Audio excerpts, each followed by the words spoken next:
So hello everyone, this is Ankita Shukla और time है नहीं तो बहुत जल्दी से शुरू कर देंगे। और कल हमने ये करंट अफेयर्स की सीरीज़ है जो कि हमने स्टार्ट की है। पहली क्लास हो चुकी थी, हमने 28 तक कर लिया था, हम 29 से शुरू करेंगे। और हाँ, पहले ही बता दूं, जो भी बैकग्राउंड नॉइसेस आएंगी आप उन सबको बर्दाश्त करेंगे, उसके लिए मैं पहले से क्षमा प्रार्थी हूँ। लेकिन मैं रुकूंगी नहीं बीच में, क्योंकि मेरे पास में एडिटिंग का टाइम नहीं है। तो जो भी जैसा भी आएगा सेम वैसे ही वीडियो में डाल देने वाली हूँ। तो अगर बैकग्राउंड में कुछ डिफरेंट नॉइसेस आ जाए तो भाई बर्दाश्त कर लेना, ठीक है। मेरी आवाज़ इतनी होगी कि आप सुन लें। चलिए अब 29 से स्टार्ट करते हैं। देखिए, हर क्वेश्चन में ट्रिक तो नहीं बन सकती और हर क्वेश्चन में ट्रिक है भी नहीं। तो अपना उस हिसाब से आप देख लीजिएगा, अगर आपकी कुछ बन जाए तो ठीक है, वरना कुछ क्वेश्चन तो याद भी हो जाते हैं ना।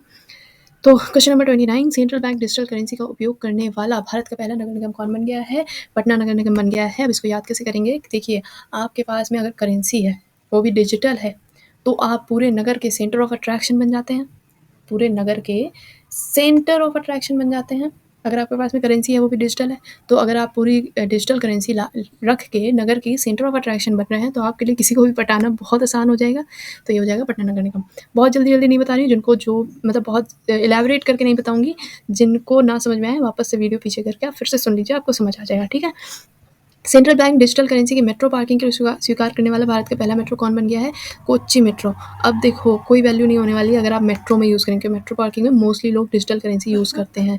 तो अगर आप नगर में यूज़ कर लेंगे तो फिर तो सेंटर ऑफ अट्रैक्शन बन जाएंगे आप, तो आप पटा लेंगे किसी को। लेकिन अगर आप मेट्रो में यूज़ करें तो मेट्रो वाले ऑलरेडी अपने आप को बहुत वो हैं कि डिजिटल करेंसी यूज़ कर सकते हैं, तो वहाँ पे आपकी कोई वैल्यू नहीं होने वाली है, कोई नहीं पहचानेगा। तो इसका कोई ट्रिक नहीं है, आप अपने हिसाब से याद कर सकते हैं। रेशम कीट बीमा योजना शुरू करने वाला भारत का पहला राज्य कौन सा बना है? That is Uttarakhand. अब हम देखेंगे कि रेशम कीट है, रेशम का कीट कैसा होता है? ऐसे खंड खंड करके बना होता है इस तरह से, और फिर आगे वाले गोले में ऐसे 2 पॉइंट आँखें होती हैं और ऐसे 2 डंक होते हैं उसके। छी, कितनी गंदी राइटिंग। तो ऐसे खंड खंड करके बना होता है। तो रेशम कीट जो है वो खंड खंड करके बना होता है, इसलिए ये हो गया उत्तराखंड, ठीक है। भारत की पहली व्यवहार प्रयोगशाला किस शहर में स्थापित की जा सकती है? जयपुर में स्थापित की जा रही है, जयपुर। तो देखो, व्यवहार सबसे ज़्यादा कहाँ पे आता है? जयपुर। जयपुर की शादियाँ बड़ी महंगी होती हैं यार, हाथी पे बारात वारात जाती है, तो उनके यहाँ ना व्यवहार बहुत महंगा और बहुत आता है। तो वहाँ पे एक प्रयोगशाला स्थापित की गई है कि देखें ये लोग व्यवहार इतना सारा लाते क्यों हैं और कहाँ से लाते हैं। सो ये सिर्फ कहानी है, ऐसा सही नहीं है, लेकिन व्यवहार प्रयोगशाला आपको ट्रिक से याद कर लेनी है, ठीक है। किस शहर में पूर्वी भारत का पहला वर्ल्ड ट्रेड सेंटर बनाया जा रहा है? पूर्वी भारत। अब पूर्वी भारत का सबसे इंपॉर्टेंट जो प्लेस है वो कोलकाता ही बना, क्योंकि पहले भी बंगाल था, बंगाल में से ही हमारा पूरा देश रूल होता था। उसके बाद में हमारी बंगाल से राजधानी चली गई थी दिल्ली। अब दिल्ली कब गई थी? 1911 में गई थी, 1911 में गई थी।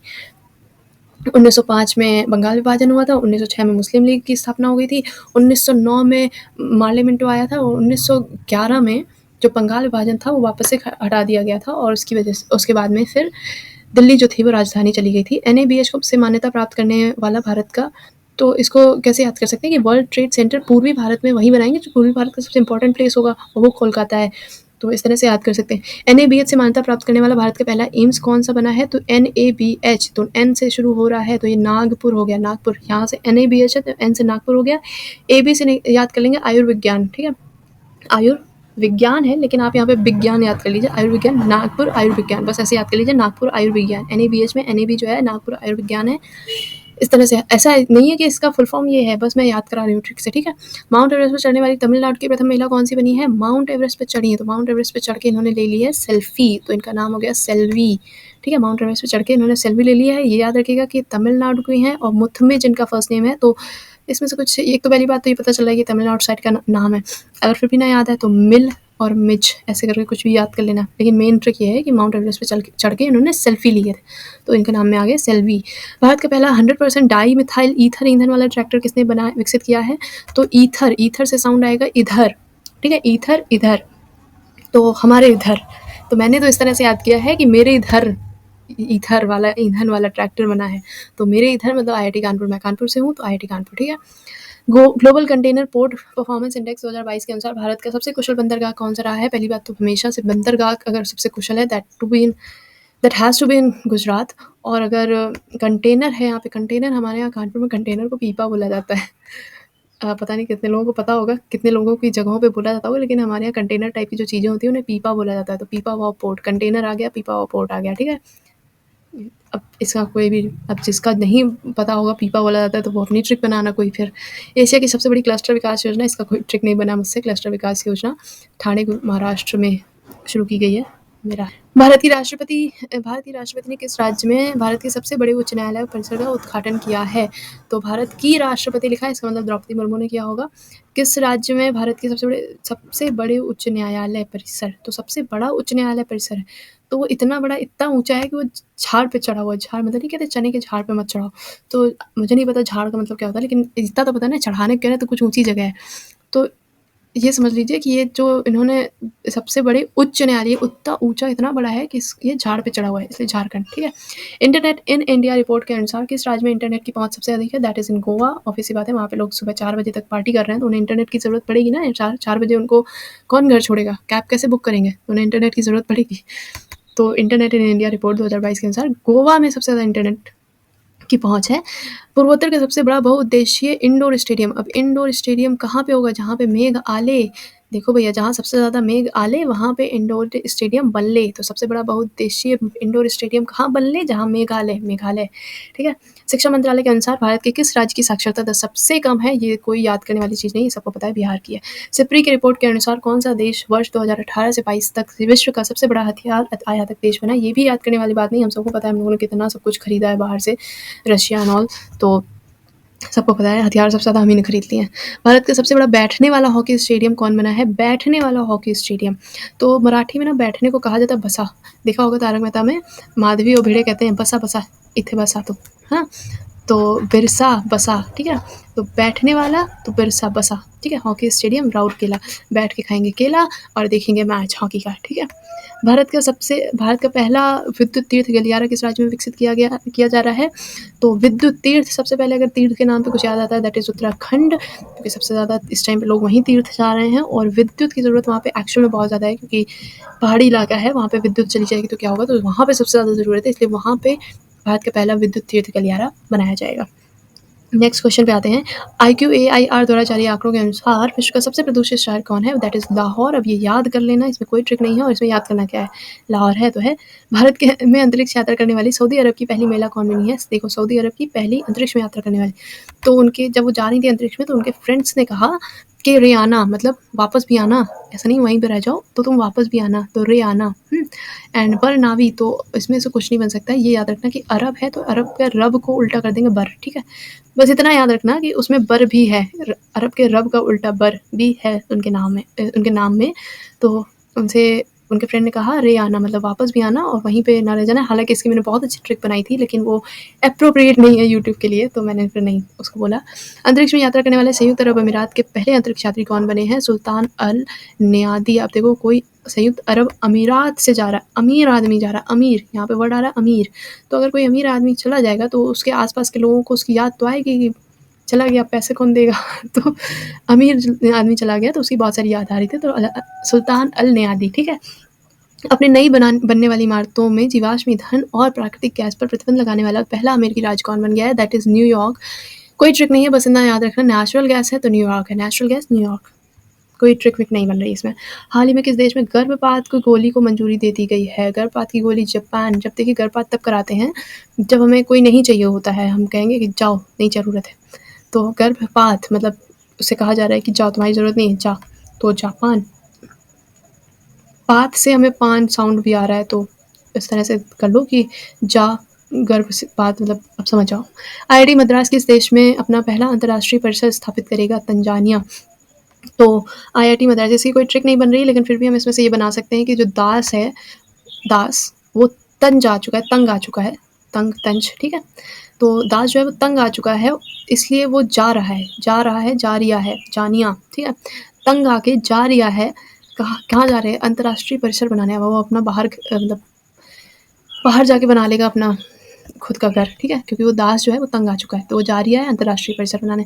किस देश ने निवेश और रोजगार सृजन को प्रोत्साहित करने के लिए गोल्डन लाइसेंस पहल की शुरुआत की है? बहरीन।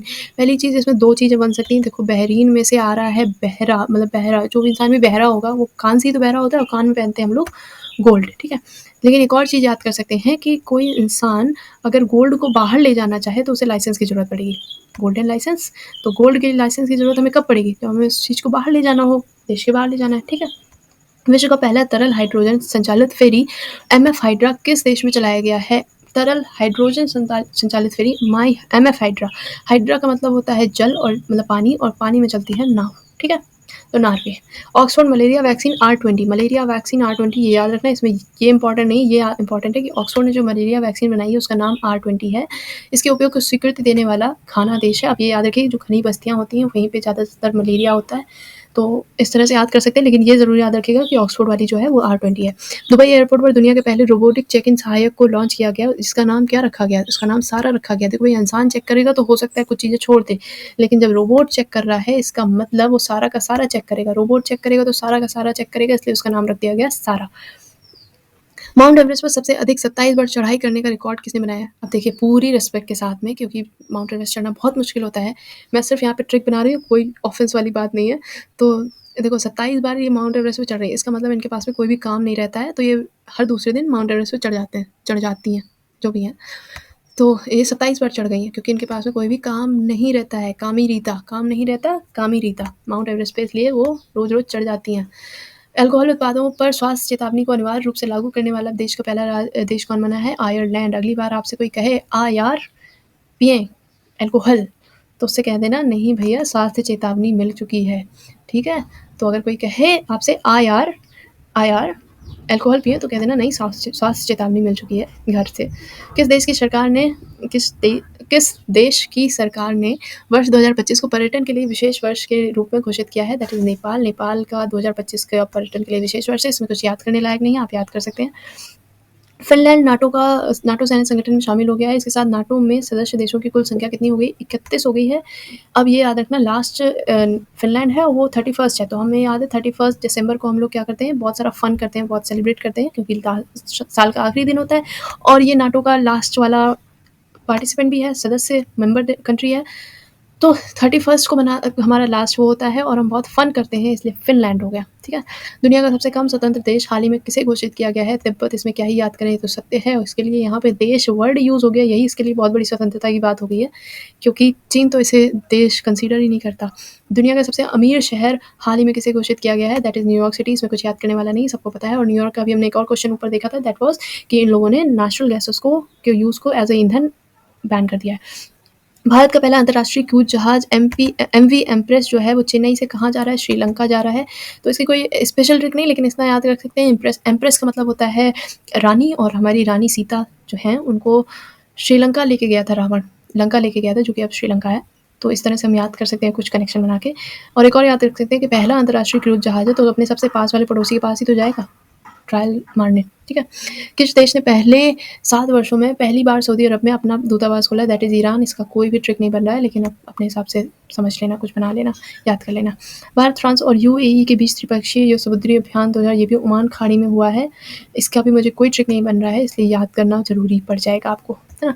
किस देश ने विश्व की सबसे शक्तिशाली हाइपरसोनिक पवन सुरंग JF-22, दैट इज़ चीन ने JF-22 का करा है। ये न्यूज़ के है और ये इंपॉर्टेंट भी है, इसको याद करना ज़रूरी है, और इसकी ट्रिक फिर से नहीं बनी है मुझे, तो इस चीज़ से याद कर सकते हैं, सबसे शक्तिशाली हाइपरसोनिक पवन सुरंग बनाई है तो चीन नहीं बनाई है, मतलब इतने खुराफाती काम वही करता है।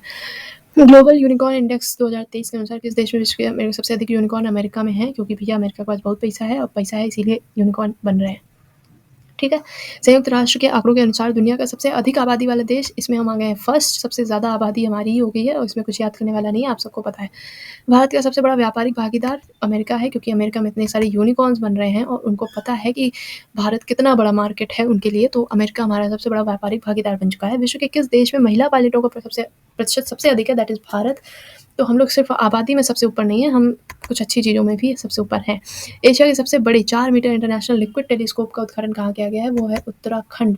अब देखो, इस तरह से भी याद कर सकते हैं, कुछ नहीं है इसमें बन रहा है टेलीस्कोप, मतलब किसी और खंड को देखना है तो टेलीस्कोप चाहिए, मतलब दूर के खंड को या उत्तर के खंड को देखना है, कोई बन नहीं रहा है, इसको अपने हिसाब से बना लेना जो भी है। विश्व की पहली फ्रेंचाइजी आधारित शतरंज लीग, ये मैं पहली बार पढ़, ओह शिट, देखो यार मैंने ये वाले याद नहीं किए, इनकी ट्रिक नहीं बनाई, ये मुझसे अच्छा यहाँ पे है, हाँ ठीक ठीक ठीक, यहाँ पे है क्वेश्चन, मैं भूल गई थी, तो अरे जूम नहीं हो रहा। भारत की पहली मोबाइल BSL-3 प्रयोगशाला का नाम क्या है? रामबाण। देखो यहाँ पे है SL लास्ट में, SL है तो SL से क्या हो जाएगा? श्रीलंका। श्रीलंका जाके राम जी ने बाण चलाया था, ठीक है?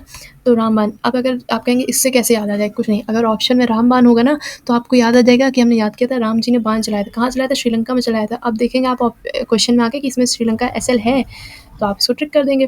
भारत का पहला क्वांटम कंप्यूटिंग आधारित दूरसंचार नेटवर्क लिंक किस शहर में शुरू किया गया है? नई दिल्ली में शुरू किया गया है। कोई ट्रिक नहीं है, लेकिन इतना समझ लीजिए कि क्वांटम कंप्यूटिंग या इस तरह की जो टेक्निकल चीज़ें होती हैं वो दिल्ली में सबसे ज़्यादा हो जाती हैं। तो नई दिल्ली आप याद कर सकते हैं। किस शहर में भारत का सबसे बड़ा स्टेम सेल निर्माण संयंत्र स्थापित करने की घोषणा की गई है? तो इसकी भी कोई खास ट्रिक नहीं बनी है, लेकिन हाँ, इसको इस तरह से हम याद कर सकते हैं कि कोई भी स्टेम मतलब तना, पेड़ का तना, तो वो डायरेक्ट तो तना नहीं बन सकता है, बन जाता है ना, वो सेल से बनता है।